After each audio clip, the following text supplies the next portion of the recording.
Thank you very much. Well, you've all heard about the term assault weapon, and what it originally meant was any implement that you would use in an assault. I'm a lawyer, and if you have Westlaw or Lexis, you can do a word search for judicial decisions on the term assault weapon, and you'll find things like the broom was used as an assault weapon, or the such. And the only diversion from that came about in World War II when the Germans came out with the Sturmgewehr, or assault rifle, which was a fully automatic, small cartridge type gun that would fire, I should say an intermediate cartridge, not the highest power cartridge. That was called an assault rifle, and that was kind of a propaganda term. It was like Hitler's idea that you use these terms that show how powerful your weapons are. But then that became a generic term for selective fire firearms that shot not high power but intermediate cartridges, and it became a standard military term in the United States. Defense Department, for example. The Small Arms Identification Guide that you can find by the Defense Intelligence Agency describes the AK-47, for example, as an assault rifle, and the M16 and all that. But then in the 80s, the anti-gun movement had always been focused on handguns, and they kept losing. There were initiatives and referenda in California and in Massachusetts and in Maryland about banning guns or restricting them, handguns that is, and the other side lost those debates, and handguns were not banned anywhere, although they were restricted. I take it back, they were banned in Washington, D.C. and in Chicagoland. But it was like rifles and shotguns are good, handguns are bad. That was the anti-gun focus in those days. And then suddenly it was discovered that, you know what, we can also advocate banning long guns if we use a evil, wicked, mean, and nasty term to describe them. How many of you know where evil, wicked, mean, and nasty came from? The Steppenwolf, the band in the 60s and 70s. That was one of their songs, Stay Off the Grass. But anyway, I think that phrase describes what's going on with use of a pejorative term to try to make something seem evil when it's just a rifle or just a shotgun. But if you call it an assault weapon, it's like, ooh, it's something that really resonates in terms of your ability to get sympathy for banning it. And that was the Violence Policy Center came up with that idea. People confuse the AR-15 rifle made by Colt in those days only. Now it's the most popular rifle made nationwide. You can confuse that with an M16, a fully automatic firearm, because the public doesn't understand the difference too well.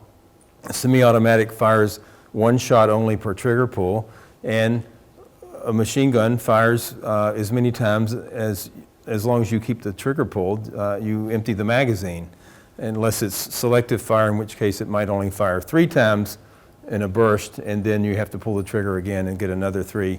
But anyway, legally speaking, both of those are machine guns. But so the anti-gun movement decided, you know, we can ban other kinds of guns. Handguns, we haven't been successful in banning them much of any place. And so why don't we turn our attention in our fundraising efforts to so-called assault weapons. The public is confused about the difference, and because cosmetically the Colt AR-15 looks similar to the M16, the U.S. service rifle. So it became a very good propaganda tool for the gun prohibitionist movement to use the term assault weapon. And I'm going to tell you a little bit more about what's happened with court cases, but up to the present time, if you read court decisions upholding so-called assault weapon bans, you will see page after page, like scores of pages. They might as well be written, every sentence, assault weapons are bad, assault weapons are bad.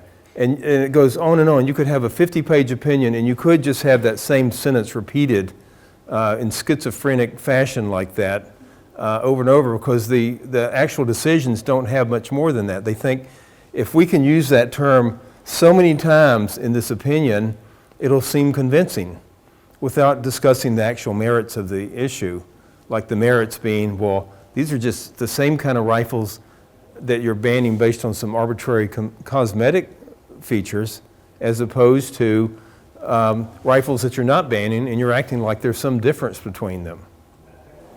So the first so-called state assault weapon ban nationwide came out of California, 1989. There had been this horrible shooting at Stockton Elementary School, and this guy named Patrick Purdy, who was should have been in prison, he was had a long criminal record, and he shot children with a gun that looked kind of like an AK-47.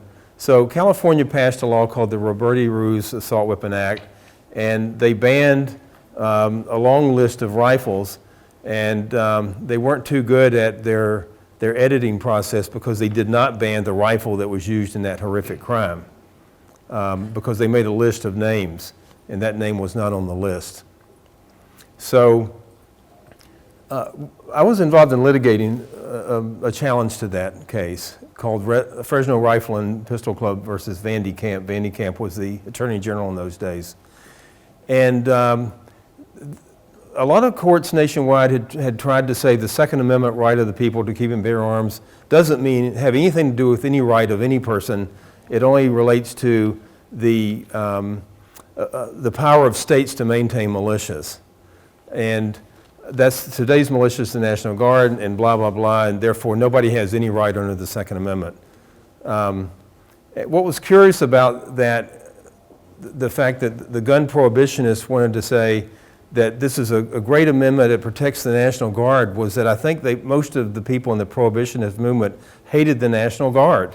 I mean, it was not like they were protectors of state militia powers or something. It's just that they were against the right to keep and bear arms, and they could try to flip the meaning of the amendment to some kind of collective rights concept that doesn't exist. Just 2 or 3 nights ago, I debated a scholar named Saul Cornell, who's one of the leading scholars on the other side, and he was asked the question, what right is protected by the Second Amendment? Because the prohibitionists have gotten away from saying it's a collective militia right, and they say, oh, it's an individual right, but you only have this right if a state compels you to possess a certain kind of rifle before you go into militia service, then the feds cannot ban that rifle. So it's a very weird kind of concocted theory that the prohibitionist movement has gone to in trying to interpret the Second Amendment. It's to say that, yeah, it's an individual right, the people have this right, but nobody really has this right unless the state mandates that you have a certain kind of gun and the feds can't take it away. And that, of course, doesn't exist anywhere, and it never has existed in the United States history, that scenario. It's not like the Second Amendment says the right of the people to keep and bear arms in a militia shall not be infringed. It doesn't say that at all.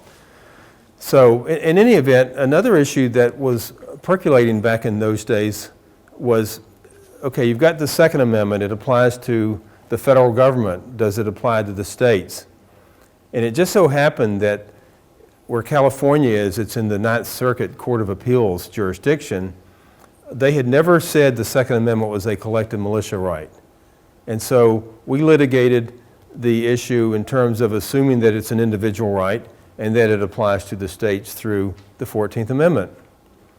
So we produced a lot of evidence from the time of the adoption of the 14th Amendment that the framers of the 14th Amendment and the people who existed in those days understood it would mean that most Bill of Rights provisions would apply to the states, not just the federal government. That was the whole purpose of the 14th Amendment. This was Reconstruction. This is when the black codes replaced the slave codes in the southern states, and they said that African Americans, freed slaves, could not possess firearms without the permission of the authorities.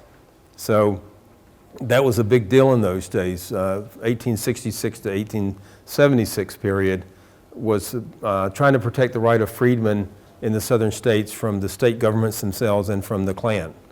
So anyway, we argued that, and the Ninth Circuit said, well, we don't think the Second Amendment applies to the states. The states can violate Second Amendment rights. It only applies to the federal government. And so then in terms of the litigation history on so-called assault weapons, you started to have some municipalities pass these bans also.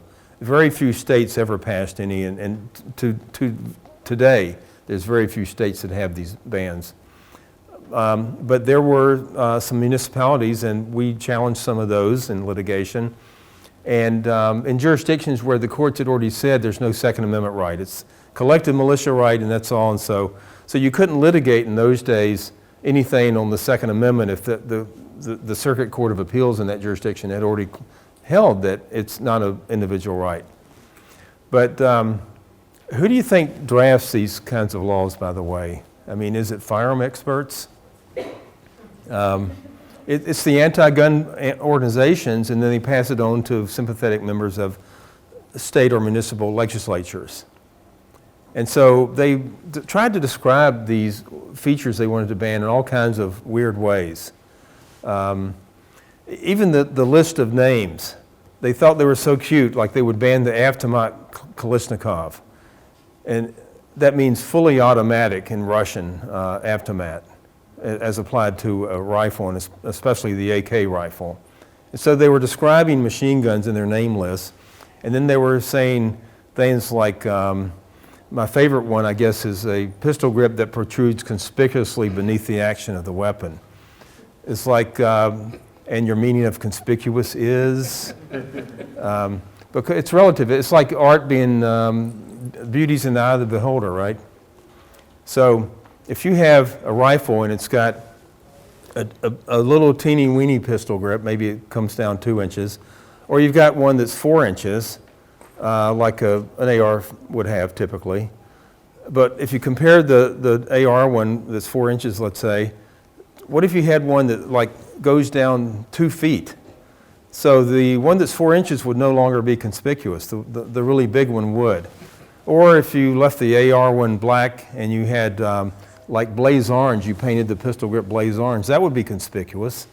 But anyway, courts tended to uphold those very vague phrases, but we had some luck in some jurisdictions with having these bans overturned because of the definitions were so crummy.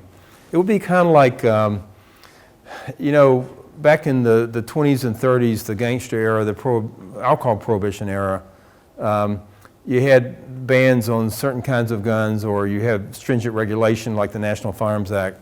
Some of these bans actually, and were still on the books until fairly recent times, would describe what is banned, let's say, as a sawed-off shotgun, without giving you any length of the barrel. So you could have a shotgun with a barrel like that and saw it off 1 inch, and it would be a sawed-off shotgun. Well, fortunately, the National Firearms Act said 18 inches, and they did not use the term sawed-off shotgun. But if you apply the same kind of definition, how about a conspicuously short barrel on a shotgun? Like, would that be vague, and would you have due process, fair warning about what the law prohibits? Well, of course not. So anyways, some of the things that we got thrown out was based on vagueness. There were some equal protection challenges that were brought. And then in 1994, we have what's called the Clinton gun ban, and that's where you had enough votes in Congress to pass the so-called assault weapon ban, the federal one. And there you had a short list of features. You had to have two features, and it would be a banned rifle. One of the most dangerous features that they banned was a bayonet attachment, or a bayonet lug.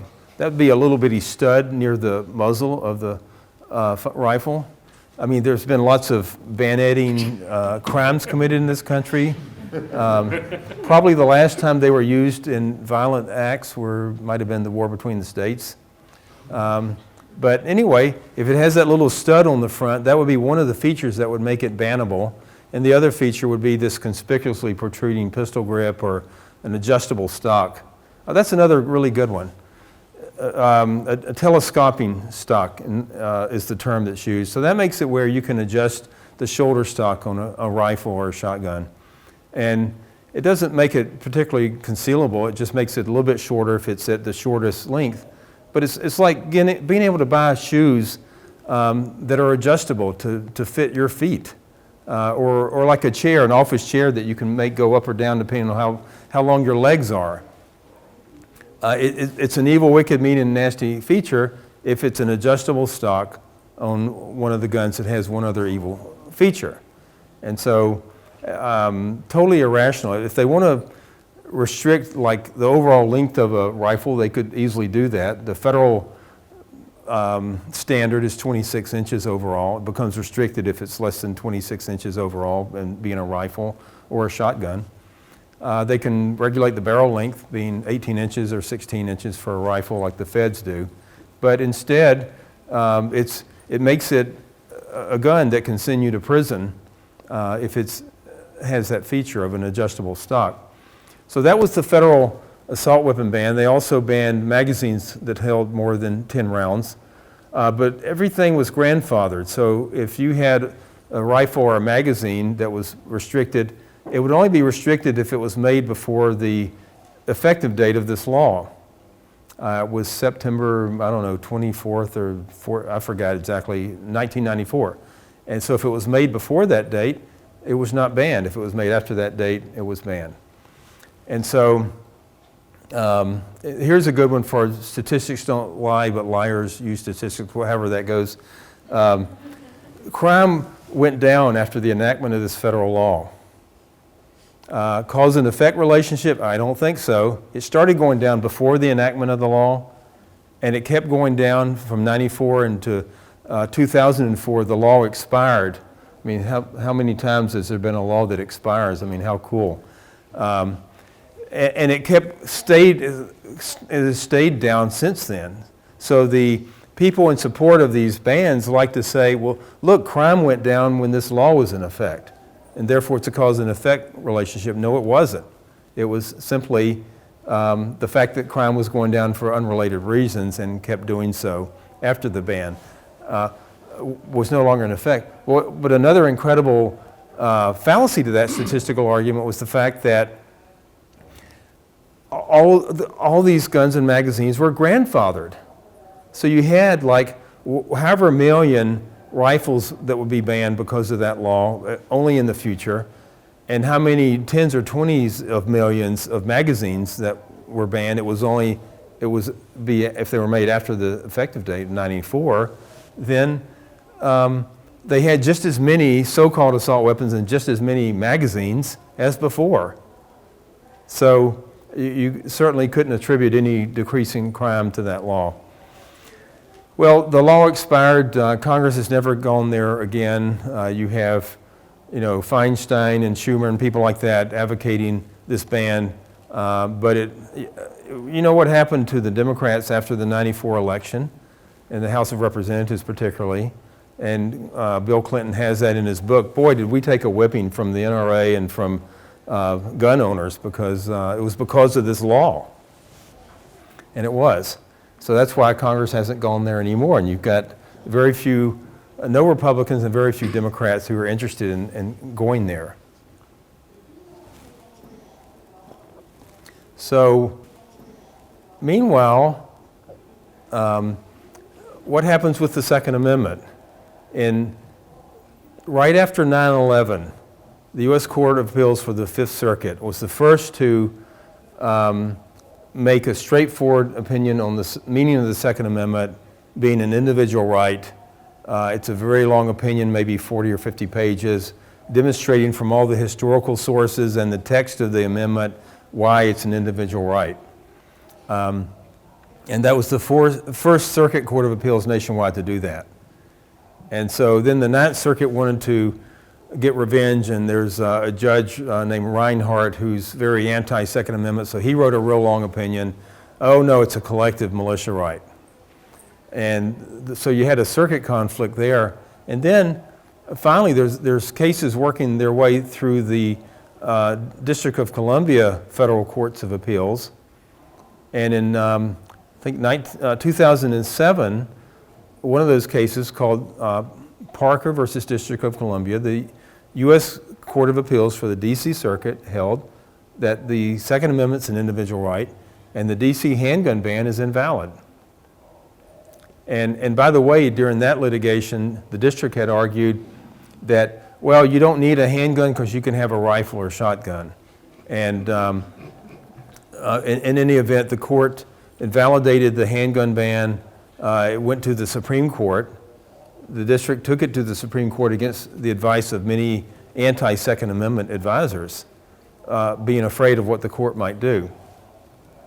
So I had the privilege of representing a majority of members of both houses of Congress. I filed an amicus brief on behalf of hundreds of representatives and the majority of members of the Senate, and the Supreme Court heard arguments. And the big issue was, how was Justice Kennedy going to vote?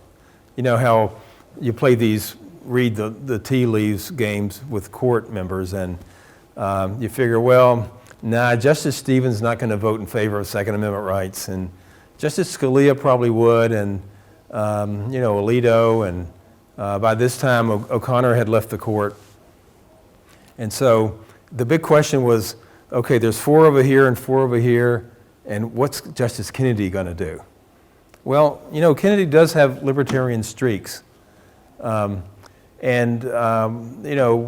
was in the courtroom, all the lawyers interested in the case were there, and Justice Kennedy's mouth opens. It's like we're on the edge of our seats. Like, what is he going to say? Because a lot of times what they say is an indication of what they're thinking.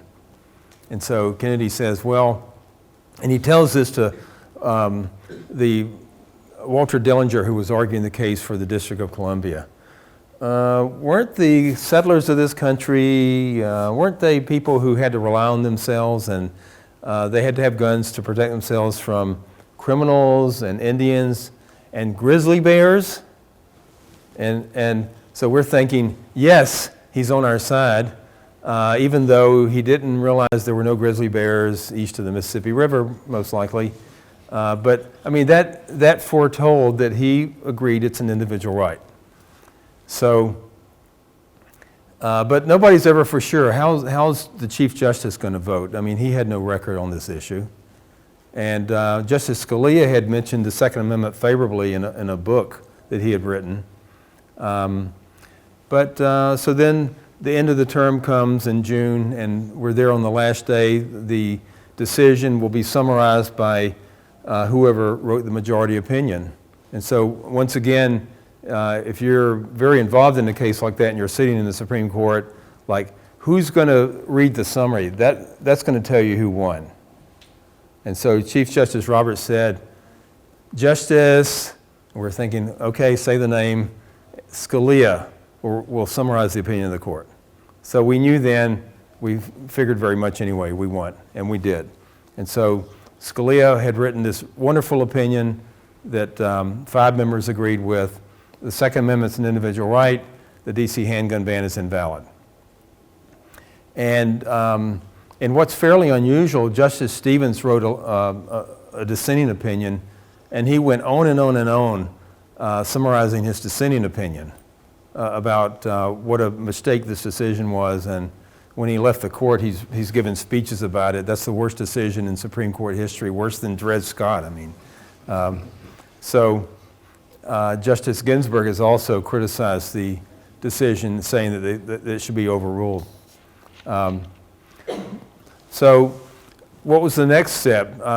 Whether the Second Amendment applies to the states through the 14th Amendment. So lawsuits were filed against the Chicagoland handgun bans. It was Chicago, it was Morton Grove, Evanston, all the other jurisdiction in that area. And so we got adverse decisions from the district court and the Court of Appeals, but then that went to the Supreme Court, and the Supreme Court once again ruled that yes, the Second Amendment does apply to the states. It is an important right, and states cannot violate it. And by the way, the test that the Supreme Court was relying on in these cases was what can you ban and what can you not ban? And the court said, the type of firearm that's commonly possessed by law-abiding persons for lawful purposes cannot be banned. And that would be rifles, pistols, and shotguns. I mean, there may be other implements too, hand implements, that would be protected by the Second Amendment, and there's court cases on them going both ways, like knives or clubs. But that was the basic rule. The dissenting opinions, Justice Stevens' dissent was that, well, this is an individual right, but you can only exercise this right in the militia, and which is a totally idiotic theory. You don't have a right to do anything in the militia or in a military force. You do what you're ordered to do. It's a command society. And there's no leeway for, like, yeah, I have a right to carry this Smith & Wesson Model 29 revolver today, and I'm not peeling potatoes, and you're commanded, you know, to do something else. You're going to end up in the being confined. So Justice Breyer wrote a dissenting opinion saying that, well, whatever the legislature says is correct, and you know, we defer to them. And the District of Columbia Council said that handguns were used in lots of crimes, and so we should uphold this. But anyway, the rule was set at that point that types of firearms that are widely possessed by law-abiding people for lawful purposes are protected by the Second Amendment. And of course, the so-called assault weapon bans, they ban rifles primarily that are protected very widely for lawful purpose by law-abiding persons. So when the Supreme Court announced the decision that day, the mayor of the District of Columbia went out in front of the steps of the Supreme Court and was very upset and basically said, we're going to really get revenge now against gun owners. And so what they did, first they said, okay, the court said you can't ban handguns, but in the district, semi-auto handguns are defined as machine guns. And so they can still be banned. We're only going to allow registration of revolvers.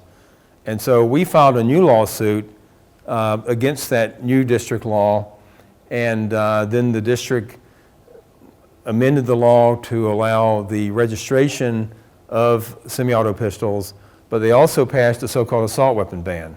And so they had the usual long list of named guns that are evil, and then they had the generic ban where, unlike the federal ban, it was like if you only have one of these characteristics, like the telescoping shoulder stock, it's banned, it's an assault weapon.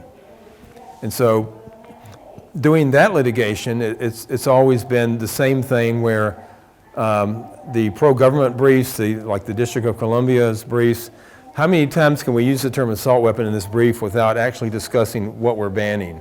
I mean, that's the ploy. And the court, in that case, and there's been other cases like that, but that was really the first case where we presented evidence that the production of, for example, AR-15 type rifles in the millions since the 1980s, and it's the most popular rifle nationwide, so it meets what the Supreme Court held in the Heller case to be widely protected or you know, and wide use by law-abiding citizens for lawful purposes, and the court agreed with that.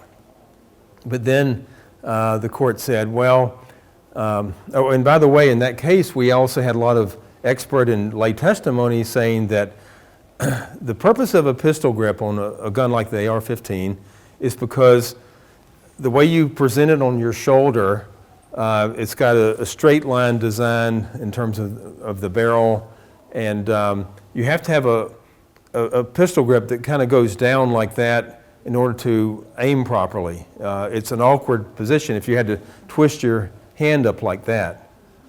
And so we had all the evidence in the record saying that, but it just so happened that there was a Brady Center lobbyist who testified at a DC council hearing saying that the purpose of a pistol grip is to kill as many people as possible while spray firing from the hip. So, and this shows you what courts will do sometimes. The court latched onto that statement and said, oh, this is a good reason to ban this rifle. But do a little exercise with your your hand. First of all, if somebody is shooting at you, you'd rather them shoot from the hip instead of aiming at you, by the way.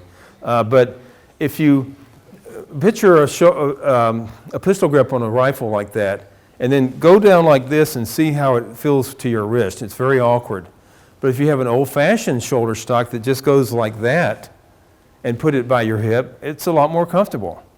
So under the guise of that theory, you could ban like the more old-fashioned rifles with no pistol grip or a very slight pistol grip. You could ban those under that theory. But that was enough for the court. And by the way, we had other issues that we litigated in that case, and we just had finality to that case yesterday when the D.C. Circuit, this fall, they had upheld the basic registration system, but we prevailed on 4 issues. Like every 3 years they would cancel your registration and you have to re-register again, and that if you don't re-register then you're a criminal. You can't register more than one handgun in a 30-day period. And I mean, the police chief laughed at the idea that a gun trafficker would come to the district and register guns before they trafficked them. There was a really weird provision saying that they could make you bring the gun to the municipal police department headquarters. And how would you like to do that? Go to the police station with a gun. And you might, for good reason, you might have some officers who are frightened with things that happen these days. I mean, or you're on the street with this gun case, the SWAT team gets called, and you're a man with a gun in a case, and you know, you might end up dead, or there might be, who knows what could happen. So we got, and then there was a really weird test. We got those 4 things invalidated. And so yesterday, the district's petition for the full court to rehear these issues was denied, and so those are the 4 issues that's the end result of all that litigation. But anyway, in the meantime, as I've said, there's other states that have passed these kinds of laws. New York had a law kind of like the federal law that expired. Connecticut enacted such a law.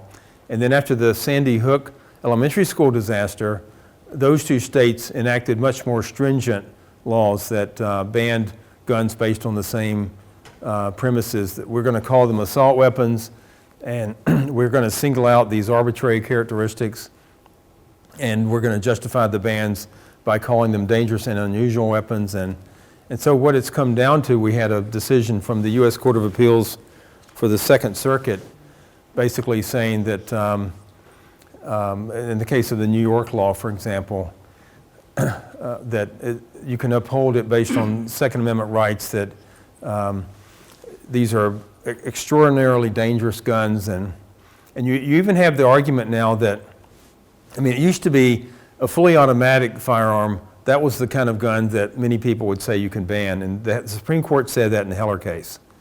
But so now the argument has shifted to, well, you know, guns that fire only 1 shot per trigger pull are more accurate. Because when you fire a fully automatic gun, you have a lot of muzzle rise, and you're not going to hit the target most likely unless you really know what you're doing and it's a pistol caliber or something. But if it's a rifle caliber, the barrel is going to go up like that and you're going to miss what you're shooting at. I mean, it has a military purpose for a lot of fire, and it intimidates the enemy. But so now they're saying that if it fires only 1 shot per trigger pull, it's more dangerous than a machine gun would be. And therefore you can ban these rifles with these certain characteristics. And so, you know, these characteristics, once again, are things like, well, the shoulder stock is adjustable, or it's got this pistol grip that nobody likes, or the bayonet stud. So that's what we end up with in some of these court decisions, and that's where that stands. The courts admit that the rifles are widely accepted for lawful purposes. They are the most popular rifles nationwide. The U.S. Court of Appeals for the Fourth Circuit recently rendered a decision questioning the validity of the Maryland ban based on these rules of interpretation, strict scrutiny versus intermediate scrutiny, strict scrutiny is like free speech. You really look closely at the law. Is there a compelling state interest for a ban? Intermediate scrutiny basically means the government wins if they can think of reasons why they should win. And so the Attorney General of Maryland has quickly filed a petition to rehear that by the full Fourth Circuit. And so we'll see what happens with that case. But in any event, there you have it. There's only a few states that have these laws, and so there's not many court decisions. Most states, politically speaking, there's a lot of support for Second Amendment rights. And it's only the usual suspects. It's California, New York, Connecticut, New Jersey. That's just about it. I mean, Maryland to some extent. And then, so there won't be a lot of court decisions on these cases because they only exist in a few places. Now, let's see how, we're talking about some really irrational things. Let me pose this to you. In New York, for example, if it's got to be a rifle with a conspicuously protruding pistol grip to be banned. It has to have a shoulder stock. That's the definition of a rifle. But if you go to Highland Park, Illinois, it's only banned if it doesn't have a shoulder stock. If it's a rifle without a shoulder stock and it has the pistol grip, then it's banned. If it has the shoulder stock, it's not banned. So it's like the opposites. In New York, it's a horribly dangerous gun if it has a shoulder stock and a pistol grip. And in Highland Park, Illinois, it's not dangerous at all. It's cool. But if it doesn't have a shoulder stock and it has the pistol grip, then it's extraordinarily dangerous. And then if you go to Maryland, they have neither of the above. It's not restricted at all if it has a pistol grip, regardless of whether it has a shoulder stock. So don't tell me something is really dangerous in New York and not Illinois, and then it's really dangerous in Illinois, but not in Maryland. I mean, it's like, who makes this stuff up? And it just shows you how the whole purpose of this is to ban any kind of guns that they can, use this pejorative term about assault weapon, and to litigate it as if these are really more dangerous or different than other kinds of guns that don't have those features. So that's why my topic title is Assault Weapons or Assault on the Second Amendment. This really is an assault on the Second Amendment. It's banning guns that are very ordinary and very widely owned by people in this country. So I don't want to speculate about what the Supreme Court's going to be like next. I mean, that's another topic. Justice Scalia passed away, and we thought he was going to be there forever. I mean, it doesn't seem right. But the composition of the court is different, and we don't know what's going to happen with this standoff between Obama and the Congress. So we'll leave that for another day. Let's have questions now. Okay, I saw your hand first. I've been talking with a criminal justice professor in Michigan, Dr. Christopher Kirkus, and he's big into statistics and crime and stuff. And one of the things he's been saying lately is that the gun control proponents have realized that their arguments about crime have utterly failed. And so they're losing the debate every time when they go after crime, and that's why there's this big shift towards making a public health issue instead of a crime issue, and trying to get doctors involved and things like that. Have you seen that come about in court arguments, or? Oh, yes. And I mean, what are you guys doing to kind of combat that? Well, there's some. Do the courts listen to that kind of argument? Yeah, they do, and there's Johns Hopkins University. They have that. There's a guy named Daniel Webster there who does this magic, and it comes in two ways, like public health and then also transformation of the word gun control to gun safety. I mean, I've never met, like Michael Bloomberg does not know anything about gun safety. We're talking about pointing it in a safe direction, keeping your finger off the trigger, things like that. But that's been a very effective, I think, propaganda term. So a lot of that information, this public health stuff, gets filed in these cases, but how persuasive it is, I'm not really sure. For example, in the DC litigation, we had Dr. Webster filing that kind of thing and saying that, well, his data shows that if you allow more than one handgun to be purchased in every 30 days, that you'll have a lot of gun trafficking.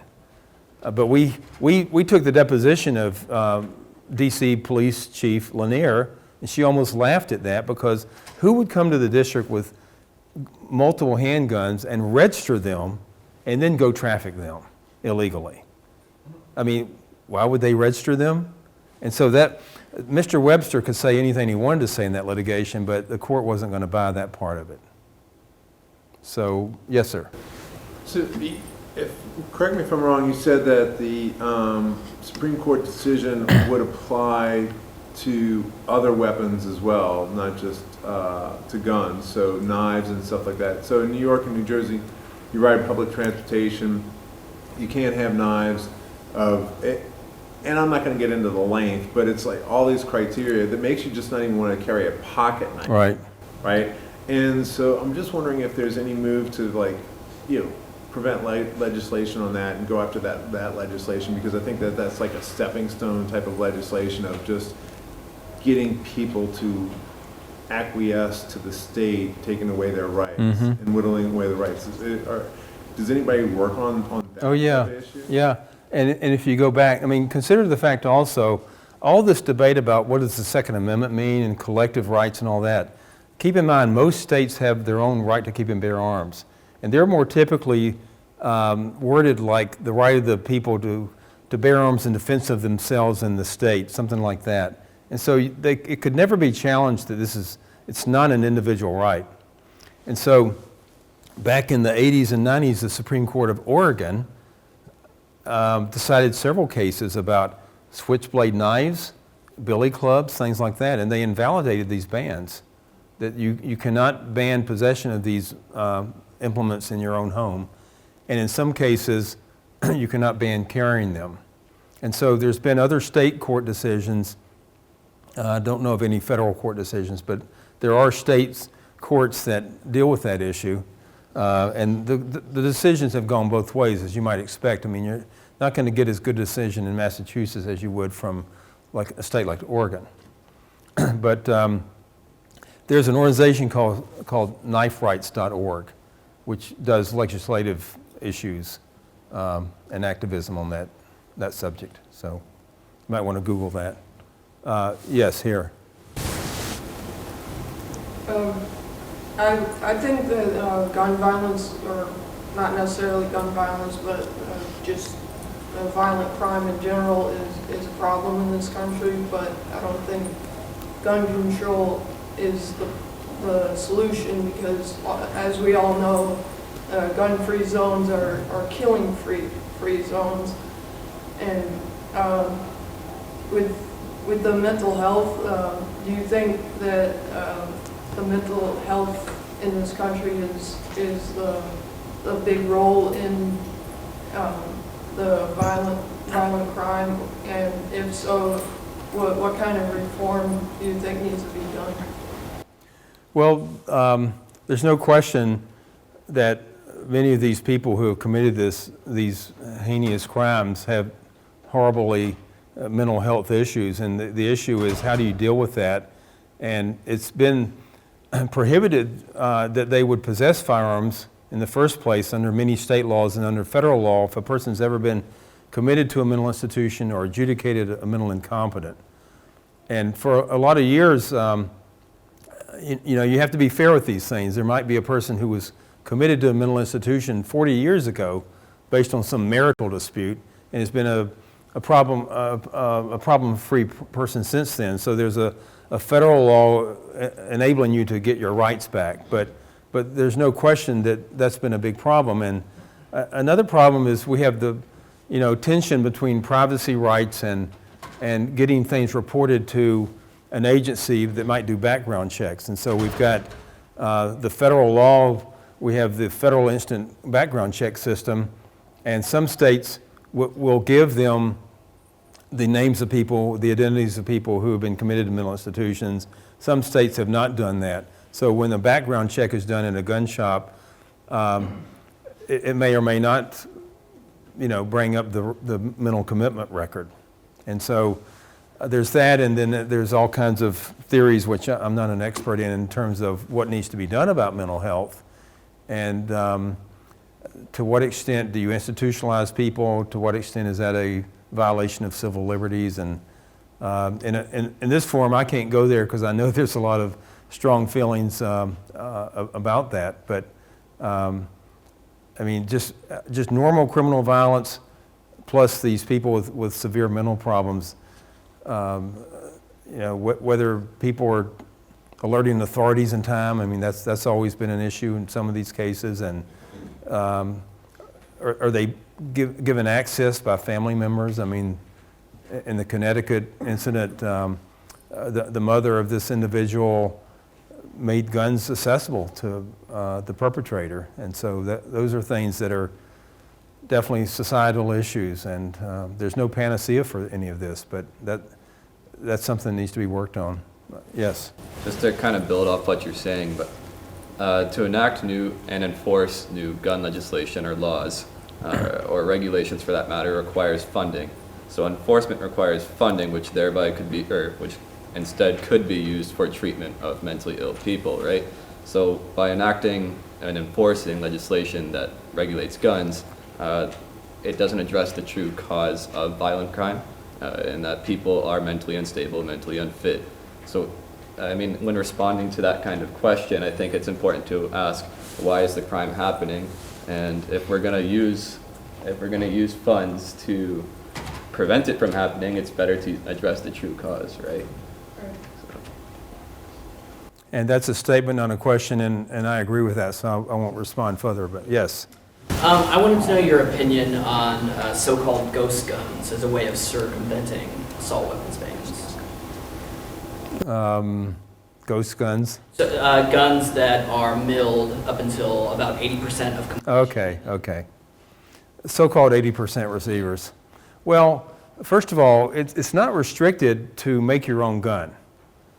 You only have to have a federal license if you're engaged in the business of manufacturing firearms.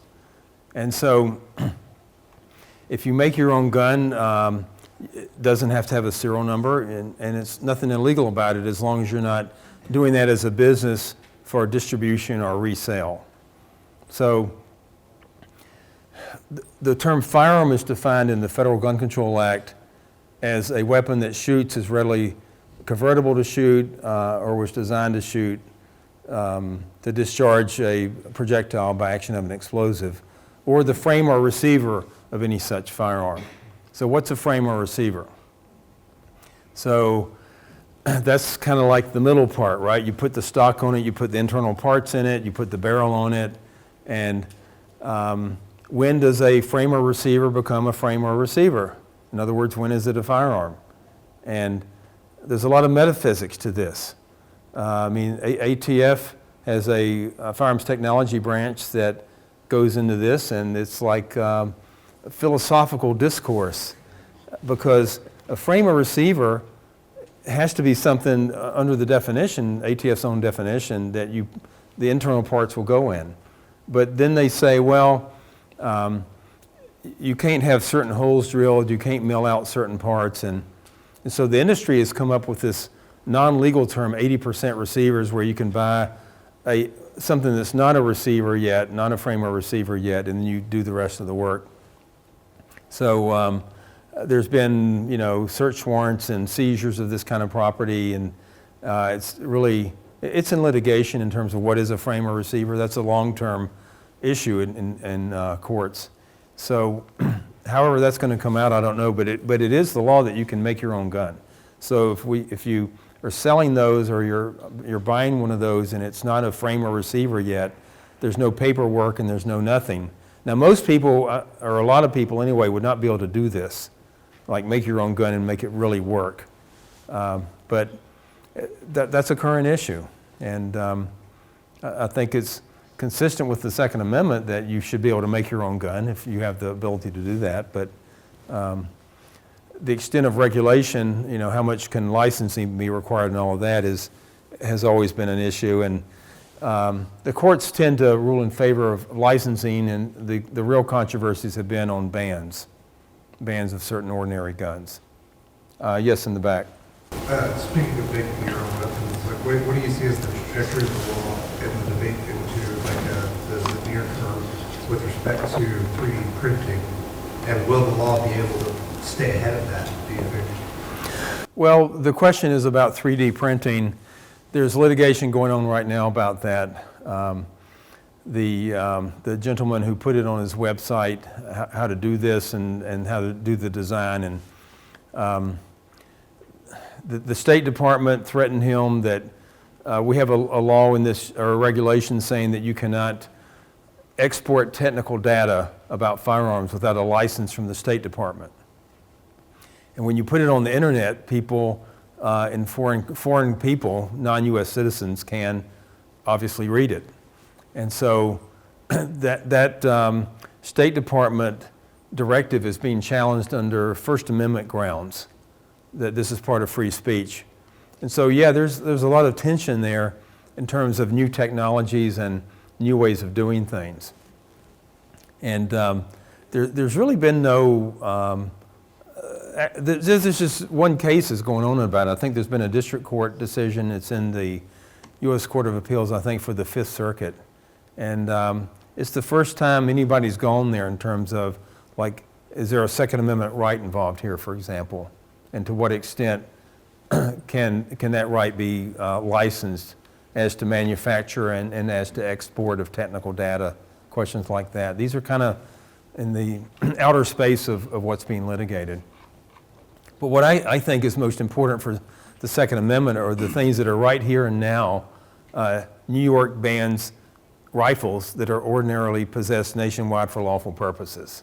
I mean, there's no question about that in terms of these issues about how far can you go in terms of technology and licensing and whatnot. This is just an outright ban. So the 5-minute sign is up. Yes, I saw your hand next.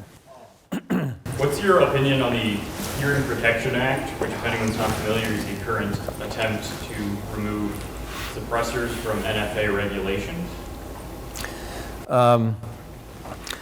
Just by chance, I just finished a major law review article on that. It's not out yet, but if you Google my name and the word suppressor, maybe in another month or two, you'll find a lengthy legal discussion of that issue. A suppressor, otherwise known not correctly as a silencer, something that reduces the sound in the discharge of a firearm.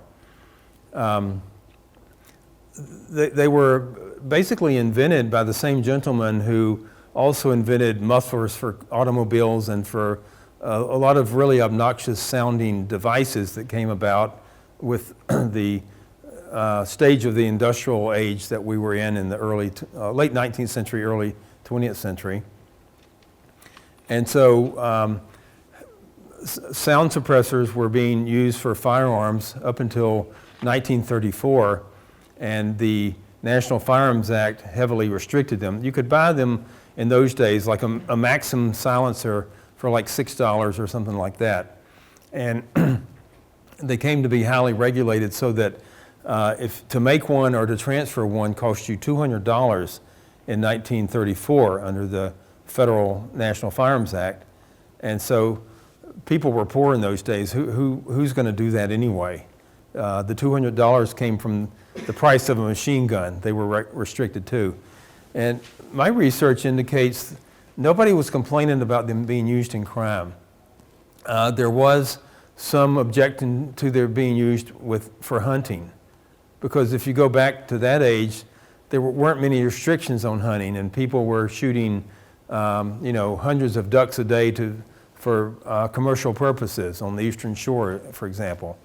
And so maybe because of those kinds of complaints, it got put in the National Firearms Act and basically was restricted. But if you're a gun owner, I will bet you, 99 to 1, you have hearing damage. I know I do. And how many people hunt with ear protection? Hardly anybody. So I've got these really cool muffs where you can actually hear game better than, but with the muffs. But that's a fairly recent innovation, and most people don't use those, and they're expensive. So I think the time has come to reconsider, we require mufflers on automobiles and motorcycles and all kinds of industrial equipment, and they don't have any extensive use in crime other than in the movies. So it's something that should be deregulated. Yes? One question. With respect to the Second and 10th Amendments, how do these licensing federal bans, how do they pass constitutional muster even when the firearms manufactured and stays within the state? Right. I'm trying to figure out how these people, these judges go through and they swear the oath to the Constitution and then turn around and do something like that. I'm trying to figure out how they go home and just like I did my job correctly. Like how does this work? Yeah. I mean, the feds originally were never seen as having authority to pass any of these kinds of laws. But the Interstate Commerce Clause has been the one, and it particularly was used in the Roosevelt administration to pass laws on all kinds of subjects. And so the Federal Gun Control Act of 1968 restricts, for example, felons can't possess a gun, but the gun has to have been traveled in interstate commerce. There's got to be some kind of interstate commerce nexus. So if you're a felon, you can possess a gun made in your own state if it's never crossed state lines. But it's the same with the ammunition, though. If it's crossed state lines, then you can be convicted for that. But then there's a lot of other federal laws now, including gun laws, where they said, interstate commerce, heck with it, we're going to just drop that. And so the courts have gone through all kinds of antics to uphold laws saying, well, they affect interstate commerce. I mean, you know about the wheat case in the 30s. You grow your own wheat, well, that affects interstate commerce, and therefore the feds can regulate it.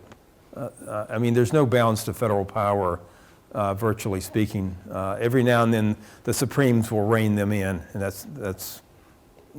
that works sometimes. The case called Lopez, a gun-free school zone, federal law was invalidated by the Supreme Court. Possession by this guy of a gun in its car trunk on school grounds, you're connecting that to interstate commerce? Like, where is it? So the Supreme Court had that ruling, but then the lower courts basically won't follow it. And they continue to uphold things. It's the same with the Supreme Court's Second Amendment decisions. There's been, courts have basically nullified what the Supreme Court said in case after case. So on that gloomy note, and she just put the sign that said stop. So we'll conclude it there, and thank you all for coming.